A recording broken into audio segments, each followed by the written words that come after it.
Selamat jumpa Tuhan, selamat hari Minggu. Kita bersyukur pada Tuhan kesempatan yang luar biasa di minggu yang ketiga ini. Kita diberkati Tuhan, ditolong Tuhan, bahkan anugerah Tuhan membawa kita semakin hari semakin dewasa di depan Tuhan. Minggu yang ketiga ini tema firman Tuhan berbuah bagi Tuhan, penanaman, komsel, dan gereja. Mari kita baca Alkitab, Kisah Rasul pasal 13 ayat 4-7. Alkitab berkata demikian. Oleh karena disuruh oleh Roh Kudus, Barnabas dan Saulus berangkat ke Seleukia, dan dari situ mereka berlayar ke Siprus. Setiba di Salamis, mereka memberitakan firman di dalam rumah-rumah ibadat orang Yahudi. Dan Yohanes menyertai mereka sebagai pembantu mereka. Mereka mengelilingi seluruh pulau itu sampai ke Pafos. Di situ mereka bertemu dengan seorang Yahudi bernama Bar Yesus. Ia seorang tukang sihir dan nabi palsu. Ia adalah kawan gubernur pulau itu, Sergius Paulus, yang adalah orang cerdas. Gubernur itu memanggil Barnabas dan Saulus karena ia ingin mendengarkan firman Allah. Komsel adalah sesuatu yang sangat penting, saudara sekalian, bagi orang percaya, warga gereja, saudara dan saya. Kenapa? Karena komsel itulah komunitas orang-orang kecil ataupun komunitas kecil bagi orang-orang percaya dalam satu ruang ibadah. Kita terdiri dari berbagai macam latar belakang, baik suku, pendidikan, ekonomi, dan lain-lain. Tetapi ketika kita berada dalam komsel, maka ikatan persekutuan antara satu dan yang lain itu membawa kita menjadi apa? Semakin hari semakin bisa bersatu.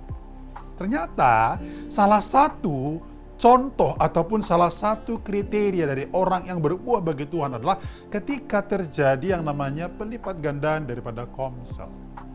Pelipat gandaan daripada jumlah kelompok-kelompok orang percaya yang belajar akan firman. Dan tentu komsel seperti yang kita lakukan dalam berbagai macam waktu itu membawa kita menjadi apa? Orang-orang yang belajar firman Tuhan dan terus semakin hari dilengkapi.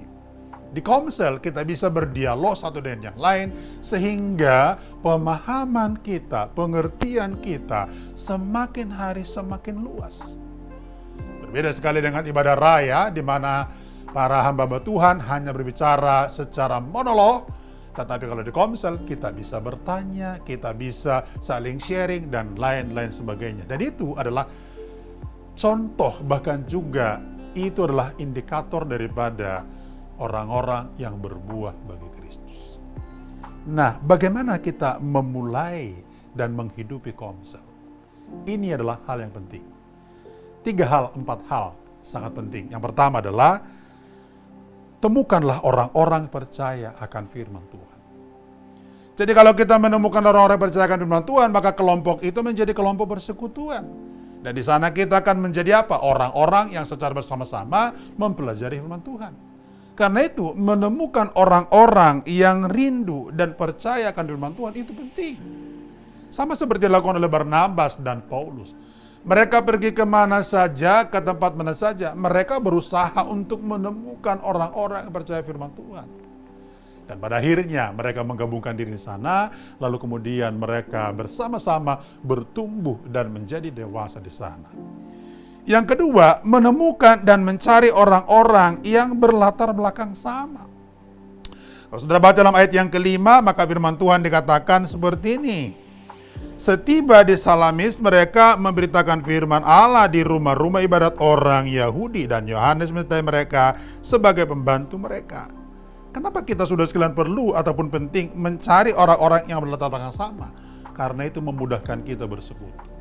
Misalnya sama asal daerahnya, sama sukunya, sama misalnya kebiasaan atau hobinya. Itu pasti akan gampang bersekutu dan lebih mudah untuk saling terjadi yang namanya komunikasi antar pribadi.